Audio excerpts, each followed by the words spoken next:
हमारे साथ BRS working president KTR जी जुड़े हैं। सर, जुबली हिल्स का मुद्दा जो है स्टेट का एक बहुत इंपॉर्टेंट मुद्दा बन चुका है। पूरी सरकार की मशीनरी यहाँ पर लगी है, ऑपोजिशन की मशीनरी यहाँ पर लगी है। क्या मैसेज देना चाह रहे हैं इस बाई इलेक्शन से? नहीं, बस हम तो इतना ही कहेंगे कि 10 साल केसीआर की हुकूमत को, केसीआर सर की हुकूमत को अवाम ने देखा और 2 साल की कांग्रेस की हुकूमत को भी अवाम ने देखा। तब उन्हें ये तय करना है कि ये तो हमारी सिटिंग सीट है, उन्हें ये तय करना है कि किस हुकूमत ने बेहतर काम किया हैदराबाद के लिए, किस हुकूमत ने बेहतर काम किया अवाम के लिए। तो मैं तो मानता हूँ 14 तारीख आप देखेंगे बहुत अच्छी मेजॉरिटी के साथ हमारी कैंडिडेट श्रीमती सुनीता गोपीनाथ जीतेंगी और बहुत शानदार मेजॉरिटी से जीतेंगी। सर, आपने जो है कांग्रेस लीडर के बयान को लेकर कहा है कि वो यहाँ पर सपोर्ट करते हैं एमआईएम को और वहाँ जाके बोलते हैं बी टीम, उस पर क्या?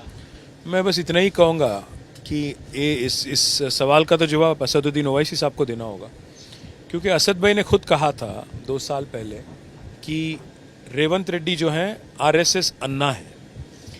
आज क्या बदला, क्यों बदला और क्यों आज असद भाई कांग्रेस कैंडिडेट को सपोर्ट कर रहे हैं, वही आरएसएस अन्ना के कैंडिडेट को सपोर्ट कर रहे हैं, तो उन्हीं को जवाब देना पड़ेगा। दूसरी बात, कांग्रेस हर दिन नज़रअंदाज करती है, ह्यूमिलिएट करती है असद भाई को और मजलिस पार्टी को। बिहार में जाके शब्बीर अली साहब कहते हैं कि मजलिस पार्टी तो बीजेपी की बी टीम है। बस मैं इतना ही पूछना चाहूँगा, जो पार्टी अगर 1 मिनट के लिए ये मानते हैं कि शब्बीर अली साहब की बयान ठीक है, जो पार्टी बीजेपी की बी टीम है बिहार में, वो पार्टी अगर यहाँ पे कांग्रेस को सपोर्ट कर रही है, मतलब क्या हुआ? तो क्या बीजेपी, कांग्रेस और एमआईएम मिल के लड़ रहे हैं क्या इलेक्शन? तो इस बात का असद भाई को और कांग्रेस पार्टी को जवाब देना होगा, क्योंकि आवाम देख रही है कि क्या हो रहा है। क्योंकि इतने सारे कॉन्ट्रडिक्शन, एक दूसरे को सपोर्ट करते हुए, फ्रेंडली पार्टी बोलते हुए, फिर एक दूसरे को ऐसे कड़ी निंदा करते हुए, बड़ा अजीब सा लगता है। सर, एक तरफ कांग्रेस पार्टी ये कह रही है कि सरकार में हम हैं, अगर कोई डेवलपमेंटल एक्टिविटीज चाहिए तो आप हमें वोट दीजिए। ऐसे वक्त में लोग बीआरएस को क्यों? 2 साल कांग्रेस के हो गए, 2 साल में कांग्रेस ने क्या डेवलप किया एक बार बता दें, हैदराबाद में हो या बाहर हो। मैं बस इतना ही कहूँगा आपसे अब्दुल साहब की सिंपल बात है, 2 साल के बाद आज कांग्रेस के एमएलए खुद के जो जीते थे 2023 में, वो लोग खुद कह रहे हैं कि चीफ मिनिस्टर हमें हमारे कॉन्स्टिट्यूंसी डेवलपमेंट के लिए पैसा नहीं देते हैं। एक एमएलए ने तो वर्ल्ड बैंक के लिए अर्जी रख लिया, अपना प्रपोजल रख दिया कि भाई चीफ मिनिस्टर और गवर्नमेंट पैसा नहीं दे रही है, आप 100 करोड़ दीजिए। और दूसरा एमएलए कह रहा है भाई मैं तो शादियों में और जनाजे में कोई किसी की मौत के पास जा रहा हूँ और तो कुछ करने के लिए काम है नहीं, बस उतना ही है, फंड तो है नहीं। तो अगर सिटिंग एमएलए को आप नहीं आंख संभाल पा रहे हो, सिटिंग एमएलए को अगर पैसा नहीं दे पा रहे हो, तो क्या आप नए किसी को जिता के क्या करोगे और क्या डेवलपमेंट करोगे? चीफ मिनिस्टर की बातों पे कौन कैसे विश्वास करेगा? 1 साल पहले यहाँ पे कंटोनमेंट का इलेक्शन हुआ था, सिकंदराबाद कंटोनमेंट का बाई इलेक्शन हुआ था, वहाँ पे भी वादे तो काफ़ी किए थे चीफ मिनिस्टर ने। 4000 करोड़ वादा किया था उन्होंने, 6000 घरों की भी वादा की थी, आज तक न 6 घर दिए न 4 रुपया दिए। तो ये जो बातें हैं, 420 बातें करके, 420 वादे करके 2 साल पहले जो हुकूमत में आए, उसमें से 4 वादे भी अभी तक मुकम्मल नहीं हुए। तो फिर आज अवाम किस बेसिस पे आप पे विश्वास करे, इस बात का चीफ मिनिस्टर को जवाब देना होगा। सर, भारतीय जनता पार्टी का ये कहना है कि कांग्रेस और बीआरएस में मुस्लिम अपीसमेंट की एक रेस लग गई है, कंपटीशन लग गया है।